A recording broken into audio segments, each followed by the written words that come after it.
How's everyone doing today? Welcome back to On The Ball and welcome back to another week of Premier League predictions. Game week 11 in the Premier League, and the scores on the doors between me and Sim are 152 to Sim, 147 to myself. And the way the scoring works, it is 5 points for a completely correct scoreline, 1 point for a correct result. And at the end of the episode, we pick a star man each, and you can't pick them again for the rest of the season. 5 points for a goal, 2 points for an assist. And let's get into the weekend's action, starting off at Craven Cottage, 12:30 kickoff against Manchester United. I've gone for 1-1. Sim has gone for 2-1 to Man U. And you know what? I actually had 2-1 to Man U written down, but I changed it to 1-1 because I think Fulham have had a slight uptick in form, maybe not in terms of the form on the pitch, but definitely in terms of results.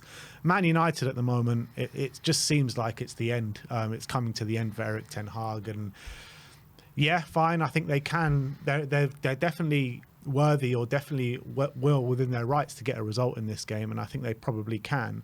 But I just feel like they're just playing so poorly at the moment. They're getting beaten week in, week out. They are beating the likes of like Sheffield United and Burnley and these kind of teams. But I think at home Fulham will be fairly resolute, and I think it's going to be hard for Man United to break them down. So that's why I've gone for 1-1. Yeah, I've gone for an unconvincing 2-1 victory to Man United. I know Fulham can be a bit difficult at times, but their lack of firepower, I just can't. I can see them creating opportunities against Man United. I can't see them sticking too many of them away. And on the other side, obviously defensively, they are solid, but Man United do have the players to just get a couple of individual moments of quality to win the game, like they've done, as you say, against the likes of Sheffield United and these kind of games. So I do see a bit of a stay of execution, I should say, for Ten Hag. I see him getting a win, but I don't think the win changes much for him. You know what it feels like at Man United at the moment? It feels like what we were like in maybe like the second half of the season, or maybe even like the whole season in Conte's last year, when you didn't think we were a good team. We get beaten quite convincingly by any like decent side, but you've got more than enough individual quality to bring you through in these kind of games. It is similar in that way. Let's move on to Brentford against West Ham. We've both gone for the exact same scoreline here in 1-1. Yeah, and I think Brentford at home, they like to play a bit more like counter-attacking style, and I think that does suit them more away from home.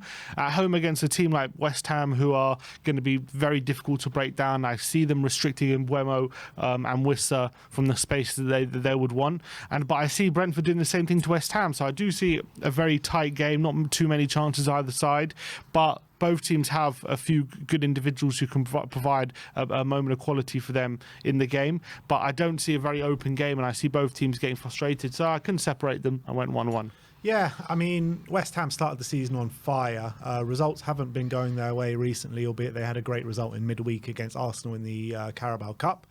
Brentford, their form is starting to turn around now. 2 wins on the trot, no goals conceded, 5 goals scored in their last 2 games against Burnley and Chelsea.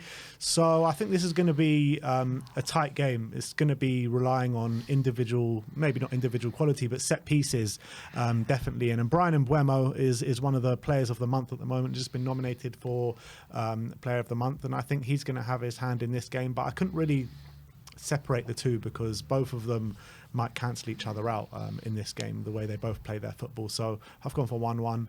Next up is Burnley against Crystal Palace. Sim's gone for 2-1 to Burnley. I've gone for 1-0 to Crystal Palace. So opposite scorelines here. And I've not been impressed with Burnley over the last couple of weeks. They seem to be just losing every game as weeks go by. Crystal Palace, on the other hand, as well, a team just bang out of form at the moment. Without their firepower, it's going to be very difficult for them to score goals.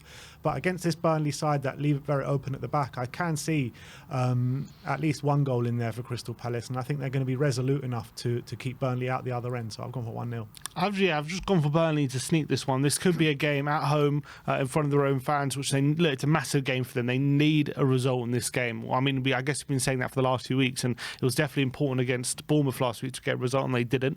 But if they're going to have any sort of realistic chance of staying up, they need to get something out of this game, and I'm backing them to get the win. I think Palace obviously a very difficult side, although I did make this prediction without knowing that apparently Olise and Eze could even be back for this game, but Hodgson said they're both going to be back for the international break, but before the international break, sorry. So I don't know if it means this game or next week, but if I'm going to assume they're not going to be making an appearance, I just think that I can see Palace sitting deep and soaking up a lot of Burnley pressure. I just don't see them having the quality in the final third to take advantage of it, and that could mean that Burnley are able to sustain the pressure a bit more in this game than they have been in previous games, and I see them maybe getting a bit of luck and winning the game, just scraping it 2-1. But I don't think, even if they do win the game, whether it changes anything overall, we'll have to wait and see, but I'm backing them to get the win in this one.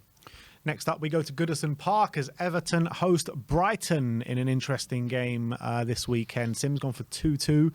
I've gone for 3-1 to Brighton. Well, you've gone for Everton to take a point. Yeah, I don't see why not, because I think they're improving a bit. They obviously got a very big win last week away at West Ham last weekend, a very impressive win. I think they've won 3 of their last 5, but the other 2 have been losses.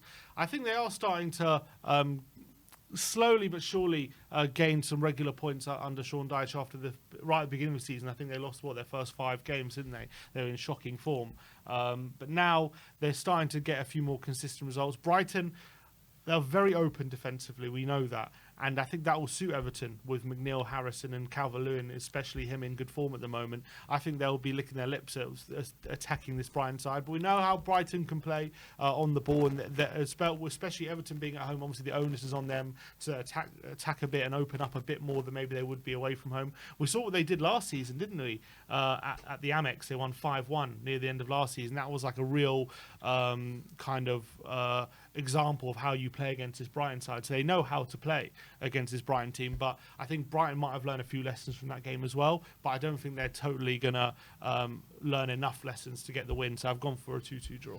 Yeah, I mean, you say they beat them 5-1 at the Amex, but they also lost 4-1 to them at Goodison Park last season. Under Lampard, I would yeah, well, I think it was under Lampard. But I think, look, I've gone for 3-1 to Brighton. Brighton haven't had it good on the road recently. They've got battered 6-1 to Aston Villa. They lost to Chelsea. They lost to Manchester United. And I feel like this is going to be a bit of a turn for the form books. I think quality will shine through in this game. Brighton have got more than enough firepower going forward with the likes of Evan Ferguson, Karu Mitoma, Adingra, who's been playing recently, and Ansu Fati. I mean, the list goes on. They've got so many players that they can choose from going forward. And I think Everton, they'll find it hard to deal with Brighton this weekend. And I just think Brighton are a bit too good against this Everton side. So is there a conversation I'm going 3-1. Is there a conversation we had about Brighton 4 without a win? Are they starting to struggle a bit? Or is it just a little bit of patch of bad form? I think it's just a bit of a blip, to be honest. I think they're playing well for the most part, to be honest. But look, you expect this from a Brighton team, especially a team that are not used to playing in Europe as well. That's a fair point. Next up, Manchester City against Bournemouth. We've both gone for the same scoreline here in 4-0 to Manchester City against the Bournemouth side. Yeah, they got an impressive win last weekend against Burnley, but this is a completely different proposition this weekend, going away to the champions, and I can only see one result, and I see it being quite a heavy one. Yeah, me too. Bournemouth are just so bad defensively. Under Iraola, they're trying to play a different way of playing than they were last season. At the moment, it's definitely not working for them, albeit they got a good win against Burnley last week, against the Burnley side probably playing into their hands. Man City, in theory, you could argue they would, but they're just so much better quality and so much more solid defensively than Burnley, obviously, that it's going to be almost impossible, I feel, for Bournemouth to kind of play the way they want to and try and get a result in this game. And I feel like Iraola is sticking to his principles right now, and I don't see that changing away at Man City, and I think obviously that's going to make him come unstuck. So I think Man City obviously playing very well. Rodri's back in the team as well. They could play whoever they want in terms of rotation, doesn't make a difference. So 4-0. In terms of what we were saying about a couple of weeks ago with Iraola's on his last legs, bought himself a bit of time with that win last weekend against Burnley. He's not going to get judged on this game, is he? I don't think so. Unless it's an embarrassing 8-0 or something like that. But even that still could happen to the best of teams against Man City. but considering the bad form, then you add an embarrassing defeat like that. He's just got to make sure they come away with not at a complete annihilation. Is 4-0 essentially. that? No, I think 4-0 he'll just about get away with. But 5-0? 5-0, he's on thin ice. He's on thin ice with 5. Next up is Sheffield United against Wolves at Bramall Lane. Sim's gone for 0-0 here. You've gone for a board draw. I have. Obviously, Neto being injured for Wolves is very big for them. He's been almost dragging their front line forward by himself at times. I know people point to Hwang, who's also in good form, but if you notice a lot of the goals he scored, like Neto, it's literally Neto running past like 2-3 people and then saying, oh, then Hwang has a tap in. Not saying Hwang's not playing well, don't get me wrong. It's just Neto is doing so much work by himself for this Wolves attack. He's almost like a one-man attack at times with his dribbling ability. So they're going to lose a lot of that with him not being in the team. And how they replace him, obviously they've got people like Sarabia, maybe Sasa Kalicic comes in. They do have a couple of options, but I just see them maybe in the first game that Neto is out, struggling a bit. We know Sheffield United can be a bit solid on their day, especially at home. And three at the back system as well, they like to play. But again, Wolves are also solid defensively, and I don't see Sheffield United having the quality to hurt them as well. So I've gone for a ball draw here. Yeah, I've gone for 1-0 to Wolves. Even with Pedro Neto out, I still think Wolves have got enough about them to go to Bramall Lane and take all 3 points. I don't think it's going to be the prettiest of games, but I just think Wolves are just going to do enough just to edge out the game. But it will be hard for them without Pedro Neto because, like you say, he's been their talisman and everything good going forward has come through him. They got to hope that he's not out for any kind of extended or longer than they hoped for. And another player that's up for Player of the Month this month in Pedro Neto, and he's well deserved. 100%. Next up is Newcastle against Arsenal. We've both gone for Newcastle wins here. Sim's gone for 2-0 to Newcastle. I've gone for 1-0 to Newcastle. I got a feeling like both these teams are going to come into it kind of very worried about the opposition. I think Arsenal will go into it believing they can win. Newcastle will go into it believing they can win. It's a big team. It's a big game for both clubs, to be honest, this one. So look, I think with the form that both teams are on, obviously Arsenal haven't lost yet in the Premier League this season. Newcastle recently have been on really, really good form. Newcastle were the team with the highest XG in the league. Arsenal were the team with one of the lowest XGs in the league. So it's going to be an interesting tactical battle and seeing how both teams approach this one. But I think at St James's Park with the crowd behind them, Arsenal, with them getting results, they're not exactly playing their best football at the moment. And there is something, in my opinion, just a little bit off about Arsenal. I know they're getting their results, but the performances aren't what we've seen that we saw last season. So I think Newcastle would just edge this one 1-0. Yeah, I think Newcastle at home at St James's Park, they're such an aggressive team as well. We saw what they did to like PSG at home, albeit they did follow that up with a defeat against Dortmund. But they like to press really high, really aggressively, and we saw how Arsenal struggled with that against Chelsea, especially for the first 70 minutes or so, and then they kind of found a way back in the game.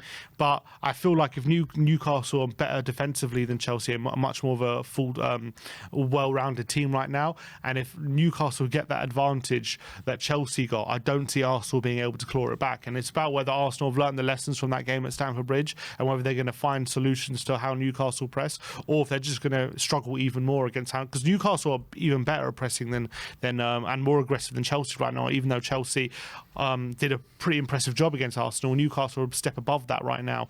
And I do see Arsenal coming under the cosh, and without, they got a couple of injuries. Jesus is out, Partey's out as well. So whether without those players available, whether they can kind of battle against that Newcastle aggression, I've got question marks about that. So I've gone for a defeat for Arsenal, 2-1. All right, let's move on to Nottingham Forest against Aston Villa at the City Ground. Sim's gone for 2-0 to Aston Villa, so you've gone for the clean sheet. I have gone for the clean sheet, albeit Awioni is back. I'm probably going to start this game because I think he's been on the bench last few, maybe with an injury. So maybe they could cause Villa a bit of trouble. Villa are just on great form right now, and they're such a solid defensive team. They know even when they go to a team like away at Nottingham Forest, they're still going to stick to their principles and be very, very solid at the back and not give away too many chances. I see the same going in this game as well, and I think right now they're full players: Diaby, Watkins, Bailey, even off the bench at the moment. They're playing really well, and they're being very creative. So I feel like eventually that might come unstuck, because I think the way Emery plays, there's not enough variation in his attack, but when it does work, it looks very good, and I think it's working right now, and I think it's going to cause Forest too many problems. So I've gone for 2-0. Yeah, I've gone for 3-1 to Aston Villa. They actually, you talk about their good defence, but they actually do seem to concede like literally every single game, home or away. But in terms of Nottingham Forest, they're not on good form by any stretch of the imagination. I do think the return of Alwioni will give them a different avenue to attack, and he was on great form before he got injured, seemed to be providing a goal or an assist every single game. But you can't look away from Aston Villa in this game. They're on firing form, albeit though, when you actually look at it, they're not such a great away side this season. They're kind of very hit and miss away from home in terms of results away. So I think that they will get the job done, but I do envisage Nottingham Forest getting a goal. So I've gone for 3-1 and a fairly convincing victory for Aston Villa. Next up is Luton against Liverpool. This is definitely a version of David versus Goliath in this one. Liverpool on stunning form. Luton, they have had a bit of an uptick in form, but I think coming up against a real side of quality like Liverpool, like they did against last week against Aston Villa, where they very much came unstuck and got pretty much battered. I actually could see it being more than 3-0, to be honest, but I've just gone for 3-0. Yeah, I think so as well. I think Liverpool are just going to be too good for this Luton team. Although Luton at home, they can be difficult to play against. They don't seem to get battered too many times. It seems to be fairly, I wouldn't say tight games, because they do get dominated, but they don't seem to concede too many goals at home. They're not conceding tons.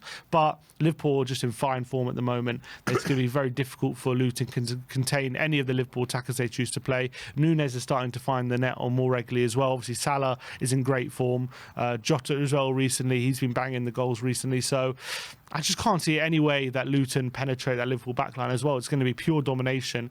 And I just think if Liverpool takes some chances early on, the floodgates could open. Yeah, and they lost, what was it, 3-1 or 4-1 to Aston Villa last week. Was it 3 or 4? 3-1 in the end, I think. And like the only goal that Luton scored was like the luckiest own goal you're ever going to see. And they shouldn't have scored in that game, to be honest. And I think it's going to be a similar story this weekend against Liverpool.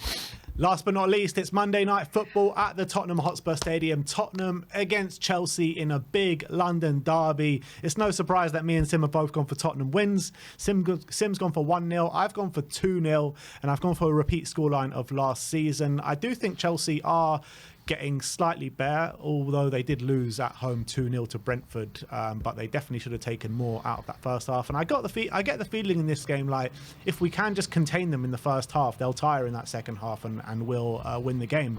But I think that we've got more than enough firepower to get the goals against them. And I think Nicholas Jackson, as much as he gets the chances, he just can't seem to put them away at the moment. So I do think contain them in the first half, beat them in the second half, and that's the way it's going to go. So 2-0 Spurs. Yeah, I've only gone 1-0. I do see it being a difficult game for Tottenham, because I think when we have come up against teams who like to press us really aggressively, like Chelsea like to do, for example, Man United in that first half at the Tottenham Hotspur Stadium, Arsenal as well, early doors, we struggled a bit to kind of deal with their pressing until we found solutions.